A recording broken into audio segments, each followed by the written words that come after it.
defendants for crimes against humanity continued in Baghdad on Monday, with prosecutors presenting their closing arguments.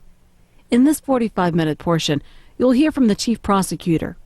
Our coverage is courtesy of Al Arakia Television. The prosecution would like to start its closing remarks by addressing a few issues that have been brought up during the trial in front of this honorable court, and as a rebuttal to the defense team and their clients during previous sessions in relation to the immunity of the defendants and the principle of non-retroactive laws. Iraq is a signatory to most international treaties related to international crimes, besides the fact that international crimes are part of the international law, which has the power of a binding rule and which is implemented through internal legal statutes, regardless of whether they are textually included within a national law, because of the universal knowledge of the crimes contemplated by these texts, and within the international system to prosecute those who commit those crimes which hurt the feelings of humanity as a whole. This kind of crimes has been excluded from the general principle of prescription by time of crimes or sentences according to the 1968 treaty related to the non-prescription of war crimes or crimes against humanity. In addition to the non-viability of the immunity claims, whether procedural immunity or immunity against prosecution, that would protect those who commit such crimes from being put to trial. And here we recall trials such as the Nuremberg court, in which these claims were put forth in defense of the accused, and to which the answer was that the mere fact that those officials put in place rules of immunity to protect themselves from being prosecuted by international law was, in fact, an additional proof that they indeed knew the illegality of their actions according to the international law. And I should not forget to mention Article 15 of the International Treaty regarding civil and political rights, which stipulates that national laws shall not cover or include matters and acts of international crimes, and Iraq has signed up and joined the treaty.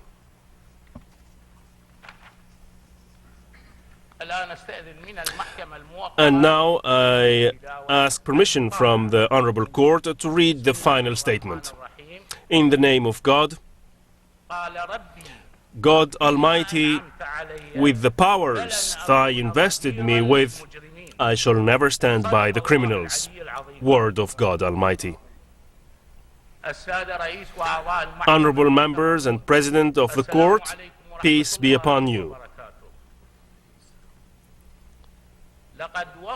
It is said in the old oral tradition that when the people endured stormy and windy nights, they called it a dark night.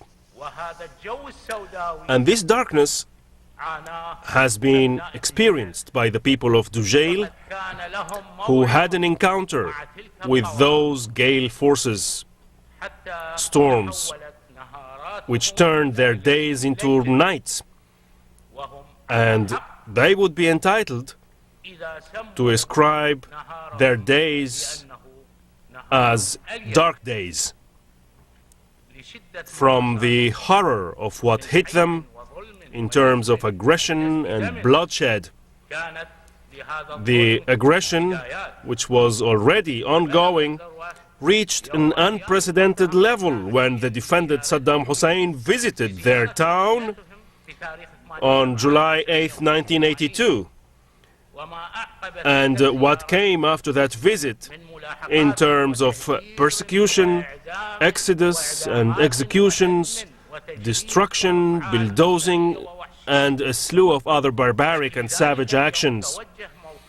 On that day, his convoy drove into that town, and when the convoy was heading out of the town through the main road, and as it approached the Ibrahimi school, it coincided with shooting of firearms in the close-by fields.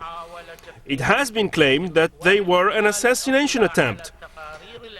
And after reviewing the security reports and the drawings of the incident and the various testimonies of the defendant Saddam Hussein and other defendants and testimonies of witnesses, depositions of other civil parties, and even some of the defense witnesses, it has been established that there were shootings of a few shots, no more than 15, between 8 and 15, from one or possibly two Kalashnikov rifles from one of the orchards adjacent to the main road, and which was fenced with a 2-meter clay fence approximately.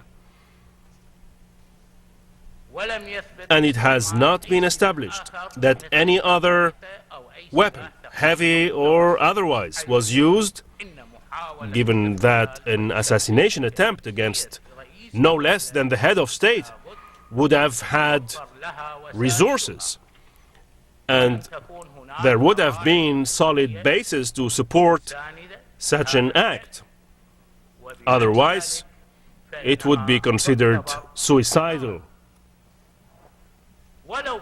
Let's consider, for the sake of argument, that it was an assassination attempt.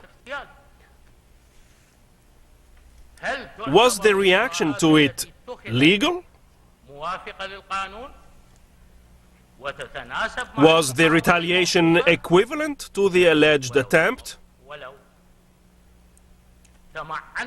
If we looked closely to the actions undertaken after the alleged attempt, we would notice that they were wide-scale military operations carried out by the army, the intelligence services, the security services, the popular army, and the police. And it was not by any means equivalent to the alleged incident. The logical sequence of events would say that after such an incident, there should have been an investigation, a fundamental investigation, one that would clarify the events and complexities of the incident, especially as it was an incident involving the head of state. However, what happened was totally the opposite. Since what happened after that had been proven to be of a high degree of roughness and cruelty, and after Saddam Hussein reached Baghdad, he got on the phone with a number of security officials and informed them that there has been an assassination attempt on his life during his visit to Dugel. And he asked them to meet at the National Council headquarters the same day. The meeting was attended by defendant Mr. Taha Yassin Ramadan, Vice President of the Cabinet at the time, who has been commissioned by Saddam to preside over the meeting. Also present was Fadl al-Barrak, head of General Security, and Muhammad Aliwi, the head of the Office of General Intelligence and a number of officials. Mr. Taha Yassin Ramadan declared himself on the record on February 9th, 2005, in front of the investigative team of 3 judges and in presence of the chief prosecutor and the defendant's lawyer. He said, I quote, "I was contacted by Saddam Hussein on the phone, who was then president of the Republic, and he informed me that he got attacked in the town of Dujil. And he asked me to go meet with the security officials whom he ordered to be present at the National Council headquarters.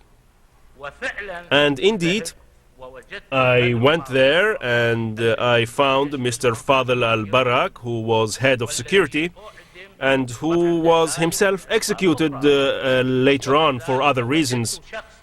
I also found someone else whose name I don't recall and who informed me that he represented the head of intelligence services, and he informed me that the head of intelligence services has gone to meet with Saddam Hussein. And there were also 2 or 3 people whom I don't recall. During that meeting, a plan of action has been debated and agreed upon,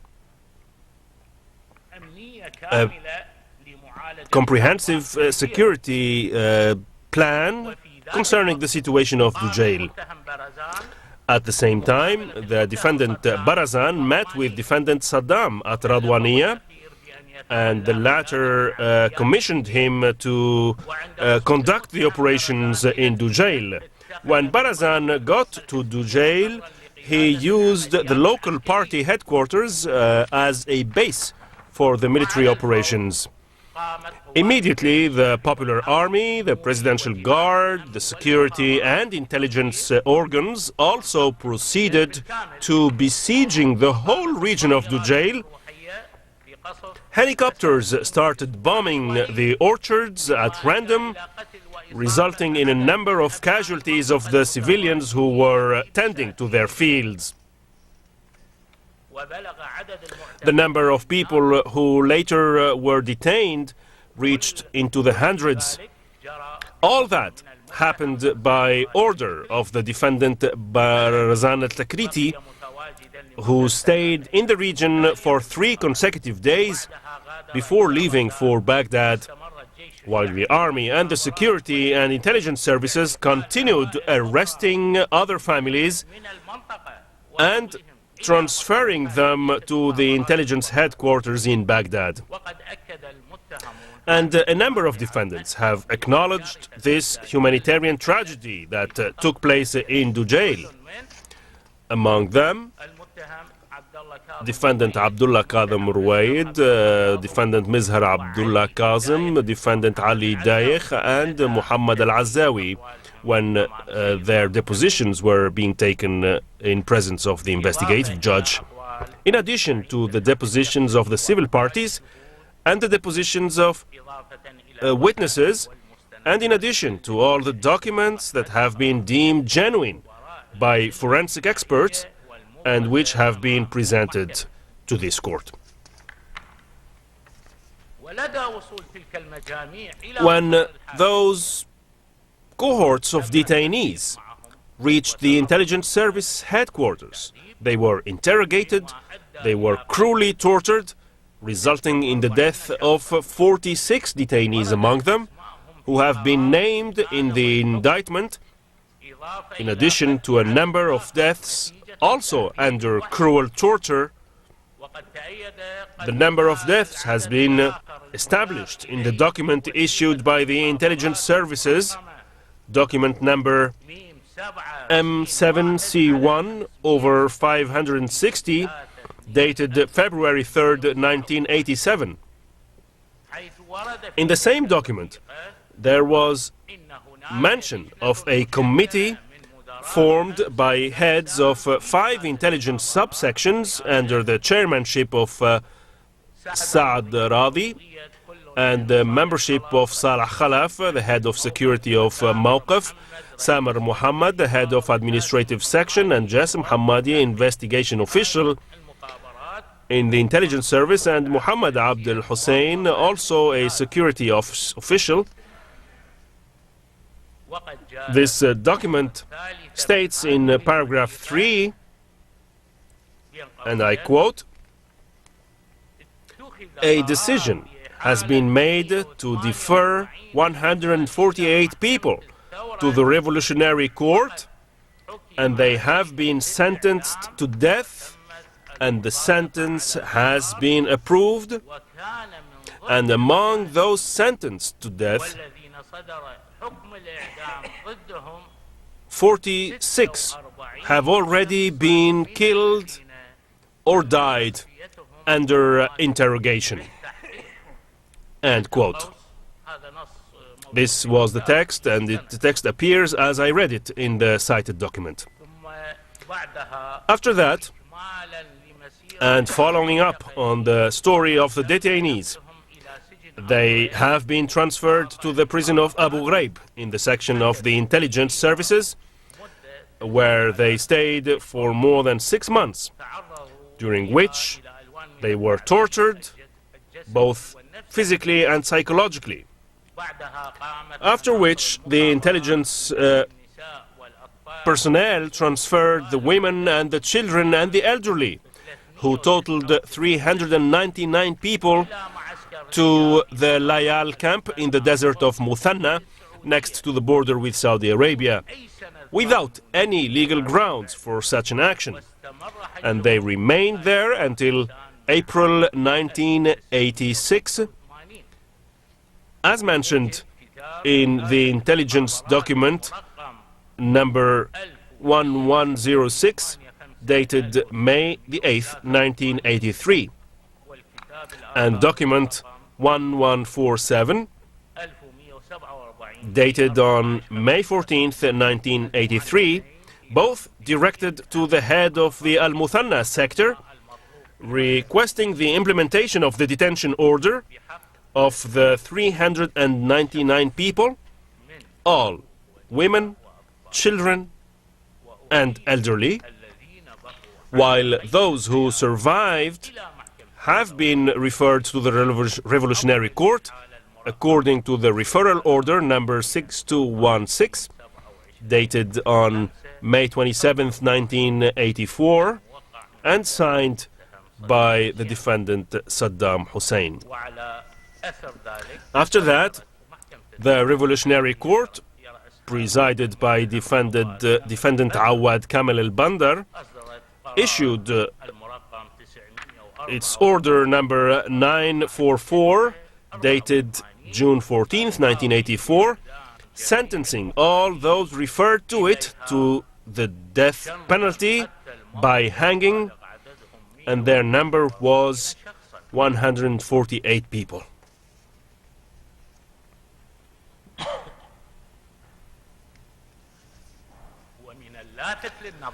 And what is surprising here is the fact that the Revolutionary Court, as soon as it received the referral order, issued its sentence against the 148 people and ordered their execution and the confiscation of all their estate, without the court ever being held or the presence of any lawyers.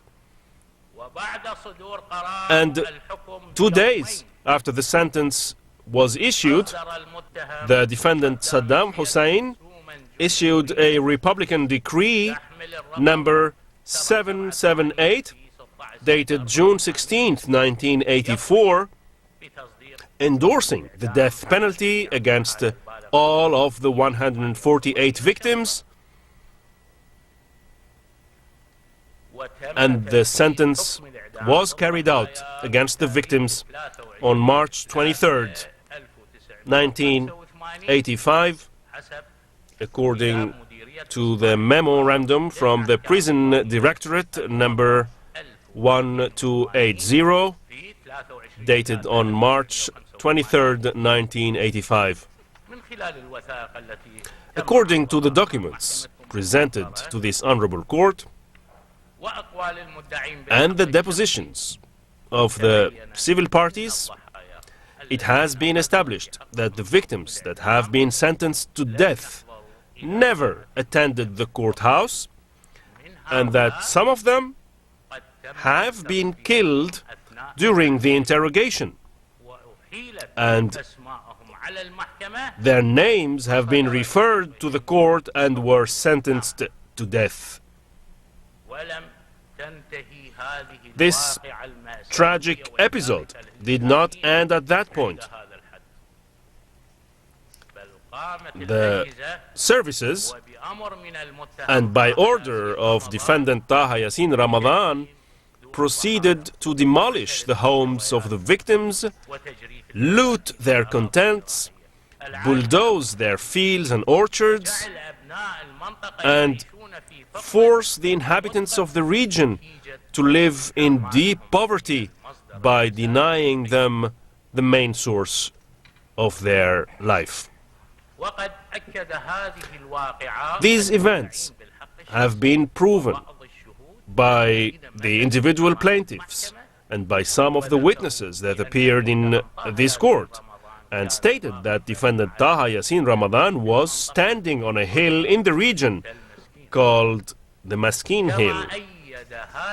These events have also been confirmed by defendant Muhammad Azawi, defendant Mizhar Abdullah Kazim, in their depositions in presence of the investigation judge.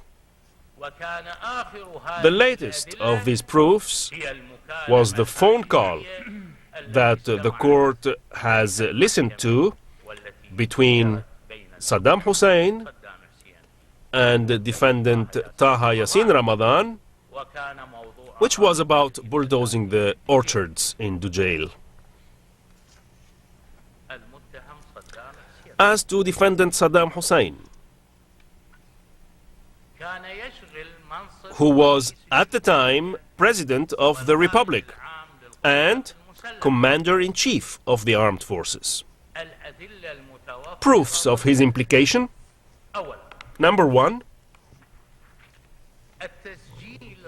the video and audio recording that was presented to the court, and that shows Saddam Hussein addressing the people of Dugjail the day of the incident, and shows him saying that those who ambushed his convoy might have been 2 or 3, and in any case no more than 10. Second, what he said in his deposition in presence of the investigative team of 3 judges on June 12, 2005, and I quote, "My convoy was ambushed, maybe with 2 rifles, although I'm not sure after all this time has passed." End quote. He also said in his deposition, I quote, "As far as I know, no one was hurt in the ambush." End quote.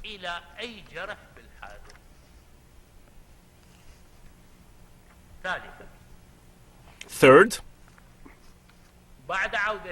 after he got to Baghdad from Dugjail, he gave orders to the security officials who deal directly with him to report to the National Council headquarters, and he ordered Taha Yassin Ramadan to preside over the meeting to plan for the attack of Dugjail.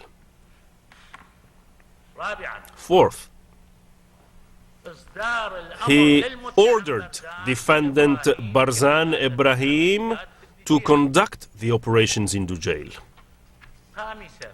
Fifth, official documents that give proof of his knowledge and transmit his orders of the crime of Dujjail. I have to explain here that I am going to cite these documents, these official documents that give proof of his knowledge and his transmission of orders to the crime of Dujjail. Number one, the report from Barzan, dated July 13th, 1982. Number two, the Revolutionary Council's decision, number 982, dated July 31st, 1982, which incriminated a group of intelligence agents for their role in Dujjail.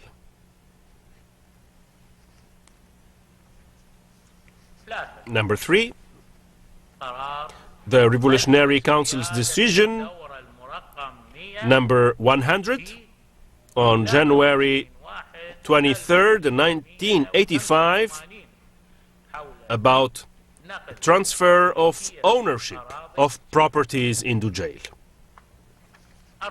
Number four, the report issued by the committee chaired by Hassin Kamel regarding the Dujjail affair, and which shows footnotes and remarks added by Saddam Hussein himself directly. Number five, the memorandum issued by the Legal Affairs section of the Presidential Office, dated on July 28, 1987, regarding the execution by mistake of 4 people of the Dujjail case and reporting them as killed while being arrested. Number 6, the memorandum from the Legal Affairs section of the Presidential Office, dated on April 5th, 1987, regarding the non-execution of 2 of the people who were named in the sentence by the Revolutionary Court. Number 7, the Republican Decree 778, dated on June 16th, 1984, which endorses the death penalty sentence.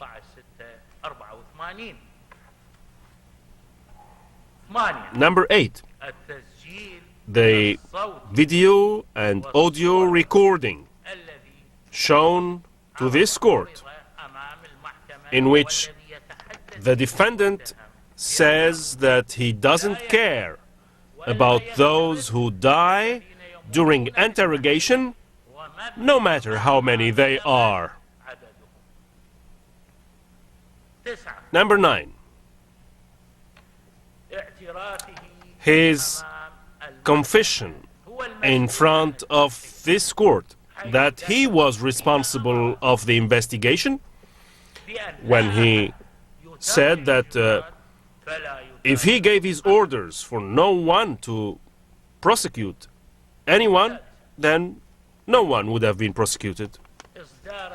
Number 6, his order to compensate the owners of those orchards which have been bulldozed, knowing that the bulldozing was not with the intent of modernizing the town's infrastructure, but it was rather a retaliation, as he admitted in front of this honorable court when he said that he razed the orchards because of the assassination attempt against him. So, uprooting trees and bulldozing fields is an attempt against the national wealth, and the compensation for the destruction is mishandling and mismanagement of the national monies. In order to prove to the court that we don't speak in vain, we have a few excerpts of the deposition of the defendant during previous sessions we would like the court to watch.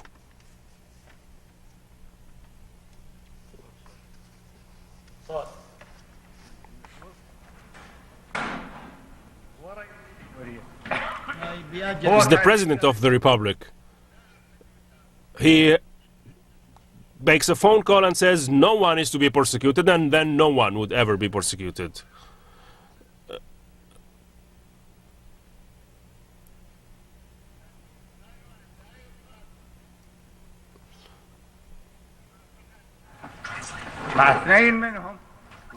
The President had it in his hand not to carry out the death penalty on everyone, but two of them have been given mercy and were not executed. And to release them.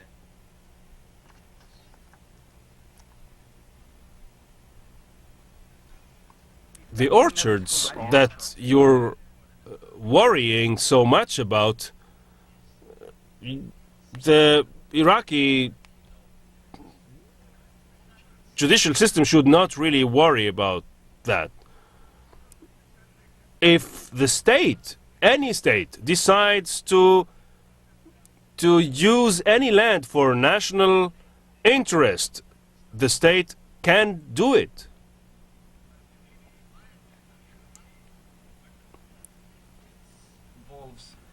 If, Your Honor, you're looking for things, and in your hands you have the subject in your hand, and you let him go. The demolition of the orchards in Dugel, why are you seeking to make Barazan guilty of it? I am here. It's me. Why don't you come to me? There's no need for you to indict anyone else. I raised the orchards. Doesn't mean that I drove the bulldozer. I gave the order for it to be done. And I delimited the exact orchards and fields that have had to be raised. I signed those orders.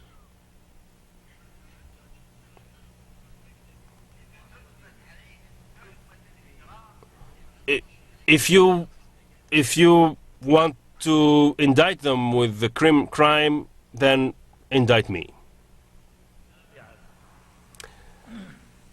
Number 7,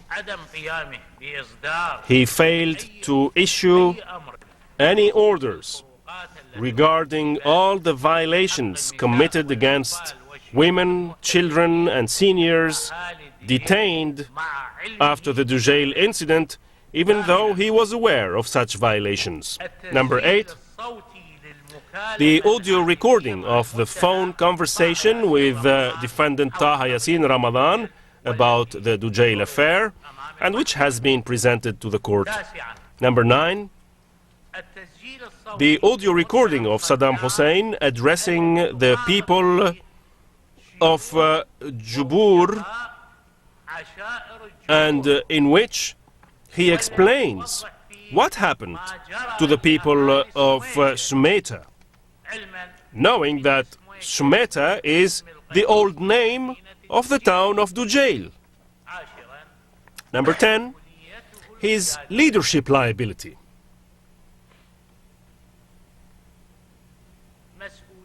His political liability toward the security services which were directly linked to him, and according to the principle of liability of the highest official stipulated by paragraph 4, article 15 of the court's statutes,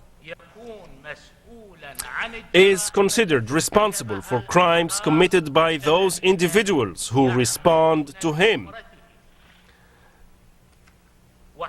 And since the accused was aware of the crimes committed by his subordinates, or better to say, in compliance to his orders as the commander-in-chief of the armed forces, And since the sectors of the army that conducted the operations in Dujale can only do that by order of the commander-in-chief.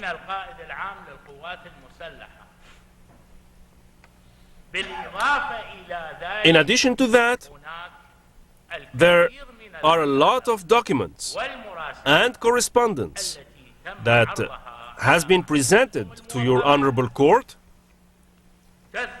that prove beyond any doubt his knowledge of the crimes committed, such as the referral documents that concerned those whom the defendant considered the accused in that affair to the Revolutionary Court, according to the referral document number 672, dated May 27, 1984, and his endorsing of the court's decision to execute the accused according to the Republican decree,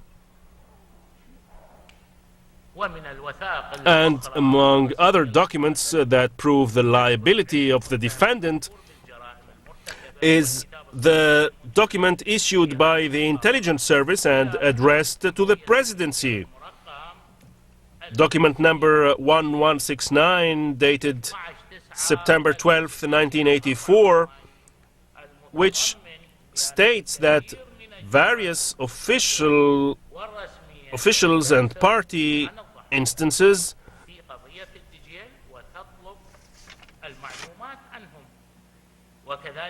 are requesting information about the victims of the Dujale case, and also the decision of the Revolutionary Committee number 1283 of October 14, 1982, which includes the confiscation of the lands in Dujale that used to belong to the victims and without compensation. For all of this, the accused stands guilty of all the crimes committed by his subordinates who worked under his direct orders, according to paragraph 4, article 15 of the court's statutes. Honorable Judge, a crime against humanity, as described by Article 12 of the court's statutes, is a large-scale aggression, methodic or organized, against any group of civilians, since it has been established that various groups have been affected by this crime, so that this crime can be described as a crime against humanity.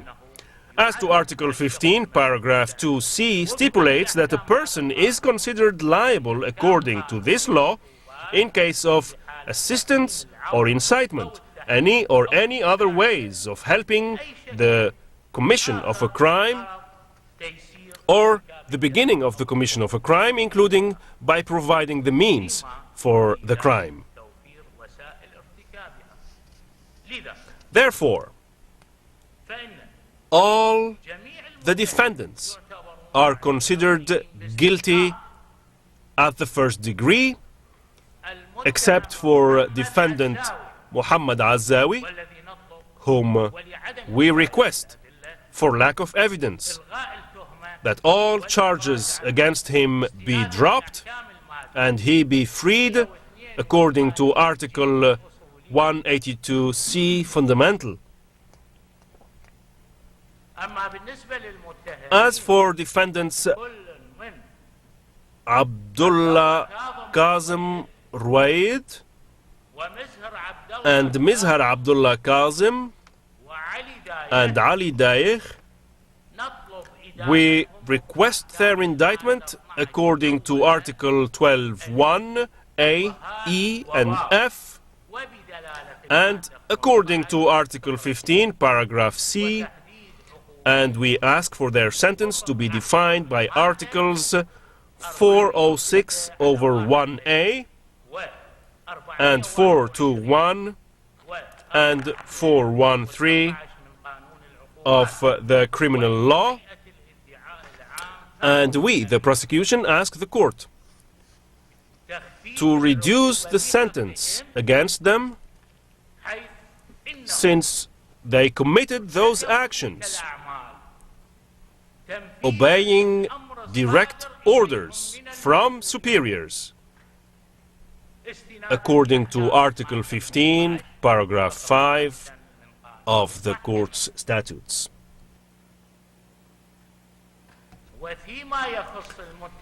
As for defendant Awad Muhammad al-Bandar, his actions have been found supportive of the crimes of the accused in the Dugil affair and was found to be accessory to homicide according to paragraph 1D second of Article 15 of the court's statutes.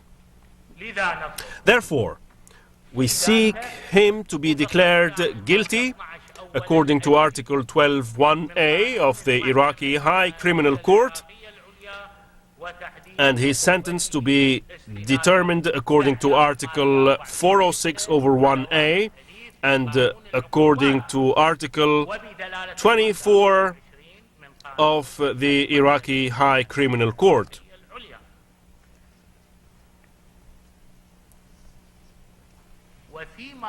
As for defendants Saddam Hussein, Al-Majid, Barazan Takriti, Ibrahim, and Taha Yassin Ramadan, we consider them guilty of all the crimes committed against the people of Dugil.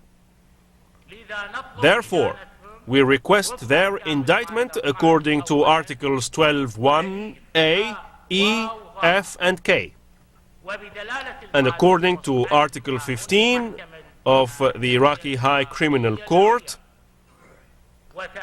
and for the sentence to be pronounced according to Article 406/1A and 421 and 413 of the law, and according to Article 24 of the court's statutes. Therefore, the prosecution requests from the court the issuance of the harshest sentence against the defendants who destroyed the land and who had no mercy for an old man or a young child or a woman and not even a tree. And since, according to Article 406(1)(a), the maximum sentence is the death penalty, that is the article that the prosecution is striving to see implemented.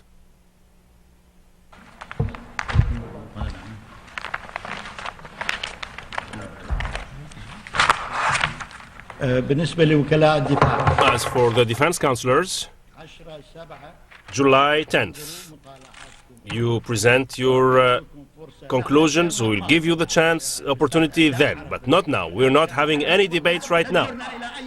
We're not going into any debates right now. July 10th, you have all the time to get ready, to prepare. You know this. This is how trial goes. The session is adjourned. On June 21st, 2 days after prosecutors presented their closing arguments, one of Saddam Hussein's attorneys was abducted from his Baghdad home and later found dead. The defense is scheduled to present its final arguments Monday, July 10th. After that, a panel of judges will meet to decide the verdicts. If convicted, Saddam Hussein could face the death penalty by hanging.